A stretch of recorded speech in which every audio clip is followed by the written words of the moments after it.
গতকাল হামিম মণ্ডলের গ্রেফতার এবং আজকে তার বান্ধবী অর্পিতা সরকারের গ্রেফতারের পর মোটের ওপর বেঙ্গল এসটিএফ এর কাছে একটা জিনিস পরিষ্কার হয়ে গিয়েছে যে এরা সোশ্যাল মিডিয়াকে ব্যাপকভাবে ব্যবহার করত। হোয়াটসঅ্যাপ থেকে শুরু করে মেসেঞ্জার, ইনস্টাগ্রাম, বিভিন্ন সোশ্যাল মিডিয়া প্ল্যাটফর্মকে এরা ব্যবহার করত।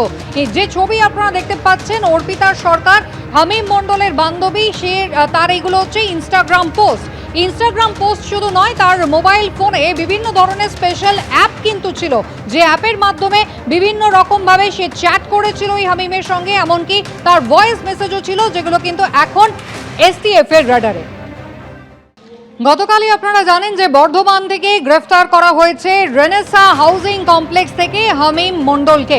একেবারে জঙ্গি জালে পড়েছে বেঙ্গল এসটিএফ এর, এবং তারপরে কিন্তু কিভাবে সে তার কর্মকাণ্ড চালাতো তা সম্পর্কে এসটিএফ এর পক্ষ থেকে জানানো হয়েছে যে মূলত তাদের মডিউলে রিক্রুটমেন্টের জন্য সে এসেছিল রেইকি করতে।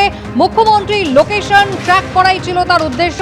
এরপর গ্রেফতার করা হয় এই হামিমের বান্ধবী অর্পিতা সরকারকে। ঝাড়খণ্ডের সাহেবগঞ্জ থেকে অর্পিতাকে গ্রেফতার করা হয়। ইনস্টাগ্রাম পোস্ট, এই হচ্ছে ইনস্টাগ্রাম হ্যান্ডেল অর্পিতা সরকারের, দেখতেই পাচ্ছেন। তার বিরুদ্ধেও কিন্তু একাধিক চাঞ্চল্যকর দাবি ইতিমধ্যেই বেঙ্গল এসটিএফ করতে শুরু করেছে। তবে প্রশ্নের মুখে হামিমের জীবনযাত্রা, কারণ একেবারে হাওড়ার পিলখানায় সে থাকতো। নির্বাচনের পরপর সেখানে উচ্ছেদ হয় এবং তারপরই এই যে housing complex, Renaissance housing complex, একেবারে অভিজাত একটি এলাকা, সেইখানে সে ভাড়া থাকতে শুরু করলো 2.5-3 মাস ধরে, এবং তা রীতিমতো বিলাস ব্যাসনেই সে জীবনযাপন করত। স্বাভাবিকভাবেই প্রশ্ন উঠছে, টাকা হামিম পেত কোথা থেকে? আমাদের প্রতিনিধি ময়ূক ঠাকুর চক্রবর্তী সরাসরি আমাদের সঙ্গে রয়েছেন এই মুহূর্তে। ময়ূক, ফান্ডিং কোথা থেকে হতো?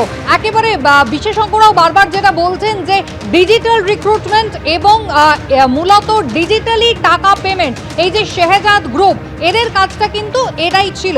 তো সেক্ষেত্রে এই ফান্ডিং কোথা থেকে আসতো এখনো পর্যন্ত বেঙ্গল এসটিএফ এর সূত্রে কি জানা যাচ্ছে? দেখো, এটাই সব থেকে বড় প্রশ্ন। হাওড়ার পিলখানাতে থাকতো হামিম তার ফ্যামিলি মেম্বার্সদের সঙ্গে। তার পরিবারের সদস্য বলতে তার বাবা, মা এবং তার বোন, এবং তারা যে খুব উচ্চবিত্ত পরিবার বা হামিম খুব উচ্চ শিক্ষিত, সে ভালো চাকরি করে, প্রচুর টাকা রোজগার করে, এমনটা নয়।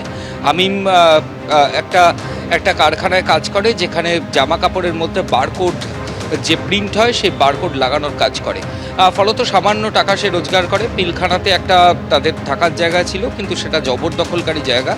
এরপরই সেই জায়গা থেকে তাদের উচ্ছেদ করা হয়, এবং উচ্ছেদ হওয়ার পর সপরিবারে তারা বর্ধমানের অভিজাত এলাকা রেনেসা টাউনশিপ, সেখানে তারা থাকতে শুরু করেন।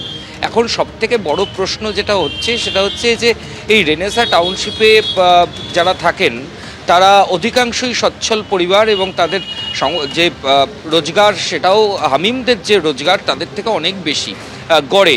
তো সেই জায়গা থেকে দাঁড়িয়ে হামিমকে এসটিএফের গোয়েন্দারা প্রশ্ন করেছিলেন যে আপনারা যেখানে থাকতেন 3 মাস পর এখানে থাকতে শুরু করলেন, লাস্ট 3 মাস ধরে, তো আপনাদের এই টাকার উৎস কোথায়? এখানে যে থাকছেন এর পয়সা অ্যাডভান্স দিতে হয় এখানে থাকার জন্য, যদি বাড়ি ভাড়াও নেন সঙ্গে মাসে মাসে একটা টাকা ভাড়া দিতে হয়, সেই টাকা আপনি কোথা থেকে পাচ্ছেন? এসটিএফের গোয়েন্দাদের প্রশ্নের উত্তরে হামিম জানিয়েছেন যে সেই টাকা তার বাবা জোগাড় করেছেন। এইটা এসটিএফের আধিকারিকদের যথেষ্ট যুক্তিযুক্ত মনে হয়নি। তারা কাউন্টার কোয়েশ্চেন আবার হামিমকে করেছেন, কিন্তু হামিম যে বিদেশ থেকে ফান্ডিং হয়েছে, পাকিস্তান থেকে বা দুবাই থেকে তার কাছে কোনো টাকা এসেছে কি না সেটা এখনও পুলিশ আধিকারিকদের কাছে বা এসটিএফের কাছে অ্যাডমিট করেনি। কিন্তু এসটিএফের আধিকারিকরা তাকে দফায় দফায় জিজ্ঞাসাবাদ করছেন। তার ব্যাঙ্ক অ্যাকাউন্ট ডিটেলস সেটাও এসটিএফের আধিকারিকরা নিয়েছেন, কারণ মোটাস অপারেন্ডি বলছে যে ধরনের টাস্ক যেটা এই পাকিস্তান শাহজাদ গ্রুপ বা দুবাই থেকে অ্যাসাইন করে হামিমকে বা অর্পিতাকে দিয়ে যে ধরনের কাজ করানো হতো, সেই কাজের প্রাথমিক কাজটুকু হলেই এদেরকে কিন্তু ওয়ালেটে টাকা পাঠানো হতো। ফলত সেই টাকা এরা আদৌ এসেছে নাকি তারা এমনভাবে ট্রানজ্যাকশন করেছে সেটা ব্যাংকে যতটা অ্যাভয়েড করা যায়, এই গোটা বিষয়গুলো তদন্তকারী আধিকারিকরা দেখছেন। তাদের ব্যাংক অ্যাকাউন্টগুলো এক্সামিন করছেন, ওয়ালেট, ডিজিটাল ওয়ালেট কিছু আছে কিনা সেটাও দেখা হচ্ছে, সেখানে কোনো টাকা ডিপোজিট হয়েছে কিনা, কোনো বাইরে থেকে ফান্ডিং হয়েছে কিনা সেটাও দেখা হচ্ছে। আর একটা জিনিস খুব গুরুত্বপূর্ণ, সেটা হচ্ছে যে এই শাহজাদ গ্রুপের যে নেটওয়ার্ক, এটা কিন্তু সারা ভারতবর্ষে নতুন কিছু নয়। ইউপি এসটিএফ থেকে শুরু করে দিল্লির অ্যান্টি টেরোরিস্ট স্কোয়াড, দিল্লি এসটিএফের, এরা কিন্তু ইতিমধ্যেই তামিলনাড়ুতেও এই শাহজাদ গ্রুপের যারা লোকজন, যারা সোশ্যাল মিডিয়া থেকে ইনফ্লুয়েসড হয় ভারতবর্ষে, তাদেরকে একটা গ্রুপকে আইডেন্টিফাই করেছেন। এবং হামিম এবং অর্পিতা কিন্তু পশ্চিমবঙ্গেই শাহজাদ গ্রুপের এর আগে কখনো অ্যারেস্ট হয়নি, এরাই প্রথম। নেটওয়ার্কে আরও কিছু লোকজন আছে বলেই তদন্তকারীরা মনে করছে, সেই মোতাবেক জিজ্ঞাসাবাদের প্রক্রিয়া শুরু হয়েছে। এবিপি আনন্দ, এগিয়ে থাকে, এগিয়ে রাখে।